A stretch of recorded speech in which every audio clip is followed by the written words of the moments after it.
বন্ধুরা, আজকের ভিডিওতে যে ওষুধটি নিয়ে কথা বলবো সেই ওষুধটি খুব একটি জটিল রোগের মধ্যে ব্যবহৃত হয়। আর সেই রোগটি হচ্ছে গিয়ে ম্যাস্টাইটিস। কি এই ম্যাস্টাইটিস? গরু বা ছাগলের যে ওলান আছে সেই ওলানটা শক্ত হয়ে যায়, ব্যথা করে বা লাল হয়ে যায়।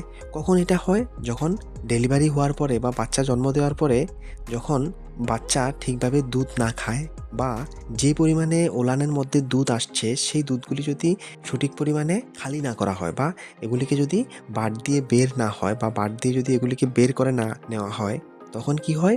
এটা ম্যাস্টাইটিসের আকার ধারণ করে। দুটি কারণে হতে পারে, একটা হচ্ছে গিয়ে ইনফেকশন আর একটা হচ্ছে গিয়ে বাট যদি ব্লক থাকে। এখন কি হয়, কখনো কখনো বাচ্চা দুধ খায় না, এমনও হয় কখনো কখনো বাট ব্লক থাকলে বাচ্চা দুধ খেতে চাইলেও কিন্তু দুধ বাট দিয়ে বেরিয়ে আসে না।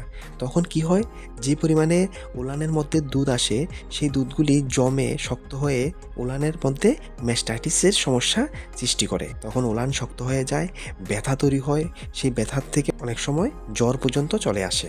আর এই রোগের সমাধানের জন্যই কিন্তু এই উইসপ্রেক অ্যাডভান্স স্প্রে, এই ভেটেরিনারি ওষুধটি ব্যবহৃত হয়। এটা ম্যাস্টাইটিসকে ঠিক করে আর ওলানটাকে ধীরে ধীরে ভালো করে বা নরম করে নিয়ে আসে।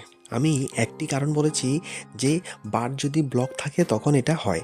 আরেকটি কারণ হলো গিয়ে যদি ব্যাকটেরিয়াল ইনফেকশন হয়। ব্যাকটেরিয়াল ইনফেকশনও হতে পারে।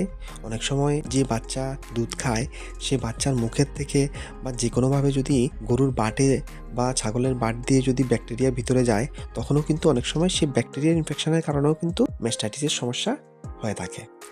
আর এই স্প্রেটি কীভাবে ব্যবহার করবেন? মনে রাখবেন, এটা ভালো করে নাড়িয়ে তারপর ব্যবহার করবেন।